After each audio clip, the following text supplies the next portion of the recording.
اگلی آیات میں لا اکراہ فی الدین فرمایا کہ دین میں زبردستی نہیں ہے.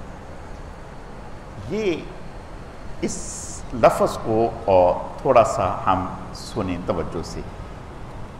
عموماً ہمارے ہاں بھی کہتے ہیں کہ اس دین میں زور زبردستی نہیں ہے. کیا مطلب؟ بھئی آپ نے نماز کا کہہ دیا، پڑھے نہ پڑھیں، زور زبردستی نہیں ہے. ٹھیک ہے، آپ نے یہ کام کہہ دیا بھئی داڑھی رکھ لو، میری مرضی، رکھوں نہ رکھوں، اس دین میں زبردستی نہیں ہے. بات کو سمجھو اچھے طریقے سے. یہ مطلب نہیں ہے اس بات کا، یہ مطلب نہیں ہے. اگر یہ مطلب ہوتا جو ہم یہ سمجھ رہے ہیں تو پھر حضور علیہ السلام یہ بات نہ فرماتے کہ جب بچہ 9 سال یا 10 سال کا ہو اس کو نماز کا کہیں، اگر وہ نہ کہے تو اس کو ماریں. یہ اللہ کے نبی کا ارشاد ہے، فرمایا اس کو ماریں. 10 سال کا ہو اس کو روزہ رکھوائیں، اگر وہ نہ رکھے تو اس کو ماریں. اب سوچو کہ 10 سال کا بچہ وہ روزہ نہیں رکھتا تو حکم ہے کہ اس کو ماریں، اور 50 سال کا منا اگر نماز نہ پڑھے خیر سے اور سویا رہے اور کہے کہ مجھے جگاؤ بھی نہ، تو اس کو کوئی کچھ نہ کہے، نہیں میاں ڈنڈے پڑیں گے ڈنڈے. حضرت امام ابو حنیفہ رحمۃ اللہ علیہ کے علاوہ باقی لوگ جتنے بھی ہیں، حضرت امام وہ سب یہ کہتے ہیں کہ جس شخص نے نماز جان بوجھ کر چھوڑ دی، کوئی اس کے ساتھ عذر نہیں تھا، سستی نہیں تھی، کاہلی نہیں تھی، ایسا شخص کافر ہو گیا. اب ایسے شخص کی نماز جنازہ نہیں پڑھی جائے گی، اس کو قتل کر دینا چاہیے. امام ابو حنیفہ رحمۃ اللہ علیہ فرماتے ہیں کہ تھوڑا نرم ہاتھ رکھیں. کیا مطلب؟ حضرت فرمایا اس کو جیل میں ڈالیں اور اس کو ڈنڈے ماریں. اگر یہ توبہ طائب ہوتا ہے، معافی مانگتا ہے تو اس کو باہر نکال دیں گے، نہیں تو اس کو جیل میں ڈال دیں گے. اور باقی حضرات تو یہ کہتے ہیں، امام احمد بن حنبل تو فرماتے ہیں مسلمانوں کے قبرستان میں اس کو دفن نہ کیا جائے. تصور نہیں ہے اسلام میں نماز نہ پڑھنے کا، تصور نہیں ہے. یہ جو ہے نا لا اکراہ فی الدین، اس کا مفہوم یہ نہیں جو ہم سمجھ رہے ہیں کہ دل چاہے روزہ رکھا نہیں رکھا، دل چاہا داڑھی رکھی نہیں رکھی، میرا دل چاہا شلوار ٹخنوں سے نیچے کروں کر لوں، کوئی پوچھے نہیں، ایسا نہیں ہے. میں اس کی ایک مثال عرض کرتا ہوں. ایک آدمی ہے، وہ آرمی میں گیا، کہا جی میں آرمی میں بھرتی ہونا چاہتا ہوں. جی ہو گیا بھرتی. اب انہوں نے کہا کہ بھائی آپ جو ہے ہماری 3 مہینے کے لیے، یہ 6 مہینے کے لیے آپ ہماری ایک وہ ہوتی ہے کورس، ٹریننگ کورس، وہ کریں. زبردستی تو نہیں ہے، میری دل چاہے کروں نہ تو. اچھا جی آپ جو ہیں یہ یونیفارم پہنے آرمی کا، کوئی زبردستی نہیں ہے، میرا دل چاہے پہنوں نہ پہنوں. اچھا جی آرمی والے ٹوپی تھوڑی سی ٹیڑھی رکھتے ہیں یوں کر کے، آپ ٹوپی ٹیڑھی کر رکھیں. کیوں جی؟ یہ تو مجھے اچھی نہیں لگتی، میں تو سیدھی رکھوں گا، میرا دل چاہے نہ چاہے. آرمی والے شوز پہنتے ہیں، آپ شوز پہنے؟ نہیں جی نہیں، میرا دل چاہے کہ پہنوں نا. تو خیر سے اس کے پاؤں چومیں گے، بتاؤ کوٹ مارشل ہوگا، ڈنڈے پڑیں گے. کہیں گے بڑے یہ تنگ نظر لوگ ہیں، میں تو سمجھ رہا تھا کہ یہ ادارہ پڑھے لکھے لوگوں کا ہے، یہ تو نرے جاہل ہیں. ارے بھائی آزادی ہونی چاہیے، آزادی ہونی چاہیے. یہ کیا ہے؟ یہ تو تنگ نظری ہے بھائی. میں تو آیا تھا پڑھے لکھے لوگ ہیں، سمجھدار لوگ ہیں، محافظ لوگ ہیں، اچھے لوگ ہیں. یہ تو نرے جاہل لوگ ہیں، بوٹ پہن پہن کے ان کا دماغ ختم ہو گیا. بھائی کیوں ختم ہو گیا؟ کیا ہوا؟ انہوں نے ساری پابندیاں میرے اوپر لگا دی. تو دیانت داری سے بتاؤ، وہ کہیں گے منع خان آپ کی منت کی تھی کسی نے کہ آرمی میں آؤ، یا آپ از خود آئے تھے؟ میں از خود آیا تھا. اب بیٹا بن کے کام کرو سیدھے، نہیں تو جوتے پڑیں گے ایسے کہ تمہاری نسلیں بھی یاد کریں گی.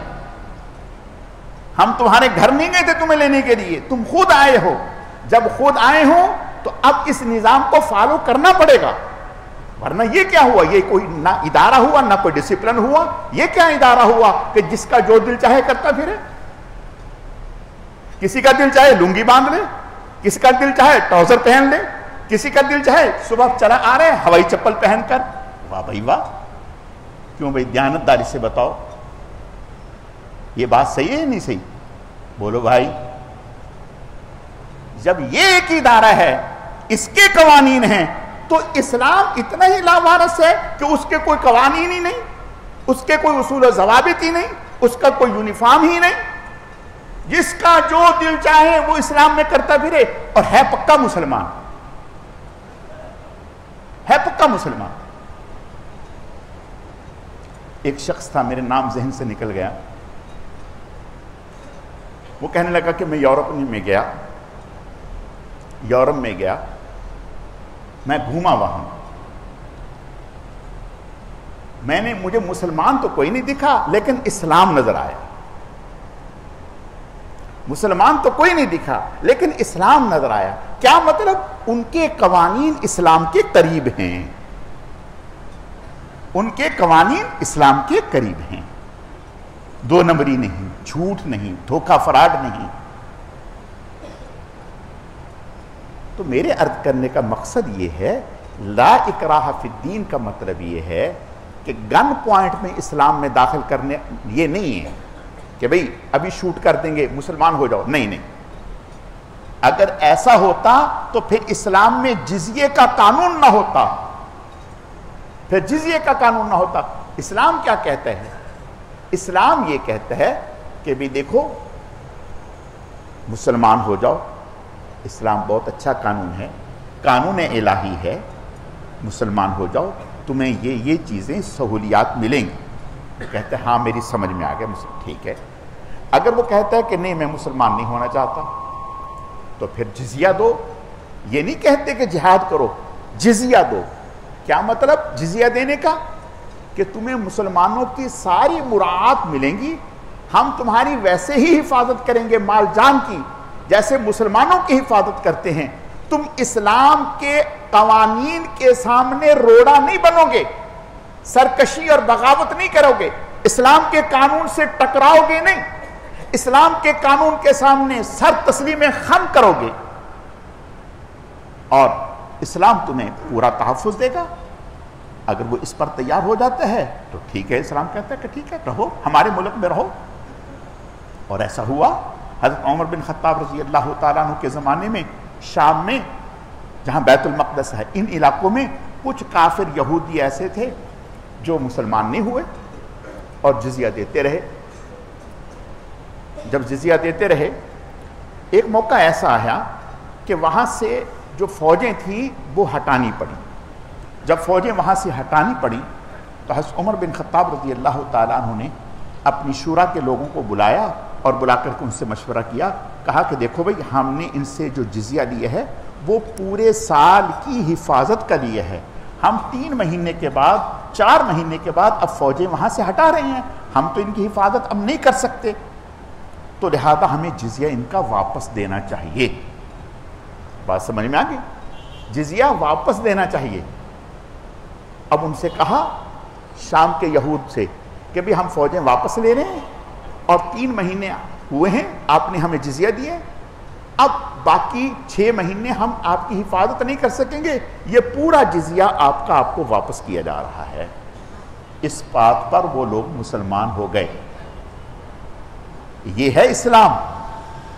ہمیں لوگوں نے ڈرا اتنا دیا کہ اگر یہاں اسلام آ گیا تو سب کے ہاتھ کٹ جائیں گے، آنکھیں نکال دیں گے. ایسا کچھ بھی نہیں ہے. اسلام کی برکات ہیں، اسلام کے انوارات ہیں. ہماری بدقسمتی ہے کہ ہمارے ہاں، یاد رکھیں 950 سال روئے زمین کے اکثر حصے پر اسلام غالب رہا اور اسلام کی حکومت رہی 950 سال، اور فقہ حنفی نافذ رہی، 1 دن 2 دن نہیں. اور یہ جب اسلام نافذ تھا، اسلام کا غلبہ تھا، اس وقت کافر لوگ مسلمانوں میں جو رہتے تھے وہ مسلمانوں کو دیکھ کر کے اسلام میں داخل ہو رہے تھے. وہ کہہ رہے تھے کہ یہی دین سچا ہے. آج بات یہ ہے کہ ہم ٹھپے والے مسلمان ہیں، اللہ ہماری حفاظت فرمائے، معذرت کے ساتھ ٹھپے والے، کہ جو مرضی کریں پکا مسلمان، نماز پڑھے تو بھی مسلمان، نہ پڑھے تو بھی مسلمان، جھوٹ بولے تو بھی مسلمان، جو مرضی کر لے پکا مسلمان ہے۔ نہیں، یہ مطلب نہیں ہے، لا اکراہ فی الدین کا یہ مطلب نہیں ہے۔ لا اکراہ فی الدین کا مطلب یہ ہے کہ جب اسلام میں اپنی مرضی سے داخل ہو گئے، اب اسلام کے ایک ایک قانون اور ضابطے کو ماننا پڑے گا، اگر نہیں مانو گے تو ڈنڈا حرکت میں آئے گا، ڈنڈا حرکت میں آئے گا، قانون کا ڈنڈا حرکت میں آئے گا، کوڑے لگیں گے، سنسار ہوگا، رجم ہوگا، اور جو بھی اسلام کی سزائیں ہیں، چوری کرو گے ہاتھ کٹے گا۔ حضور کے زمانے میں خاتون نے چوری کی، ثابت ہو گئی، حضور کے پاس سفارش آ گئی، یا رسول اللہ اس کو معاف کر دو۔ فرمایا نہیں، فاطمہ بنت محمد ہوتی اور چوری کرتی، ثابت ہو جاتی، میں اس کا ہاتھ کاٹتا، اور اس کی برکت ہے کہ پھر چوری ہو ہاتھ کاٹ کے گلے میں لٹکائیں تاکہ لوگوں کو پتہ چلے۔ تو لا اکراہ فی الدین کا یہ مطلب یہ صحیح نہیں۔ ہاں یہ مطلب ہے کہ گن پوائنٹ پہ کسی کو اسلام میں داخل نہیں کیا جائے گا، اور یہ تو پورا قرآن اس بات کا گواہ ہے، احادیث اس بات کی گواہ ہیں، کبھی بھی کسی کو بھی گن پوائنٹ پہ اسلام میں داخل نہیں کیا گیا۔ اور سنو،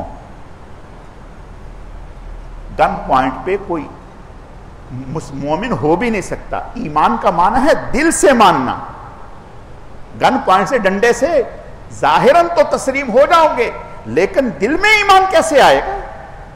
قرآن میں کہتے ہیں اللہ سورہ حجرات میں، قالت الاعراب آمنا قل لم تؤمنوا ولکن قولوا اسلمنا۔ یہ دیہاتی لوگ کہتے ہیں اس وقت، کچھ لوگ دیہاتی، فرمائے یہ دیہاتی لوگ کہتے ہیں آمنا، ہم ایمان لے آئے، نہیں، ان کے دلوں میں اندر میں ایمان نہیں ہے، ولکن قولوا اسلمنا، ان سے کہو کہ یہ یوں کہیں اسلمنا، ہم تسلیم ہو گئے اسلام کی طاقت کے سامنے، یعنی اندر میں ابھی ایمان نہیں آیا۔ ایمان تو اندر میں آنے کا نام ہے، اندر میں مان لینے کا نام ایمان ہے۔ تو ڈنڈے سے آپ تسلیم تو کروا سکتے ہو، لیکن ڈنڈے سے اندر میں ایمان نہیں لا سکتے۔ تو لا اکراہ فی الدین کا یہ مفہوم نہیں ہے۔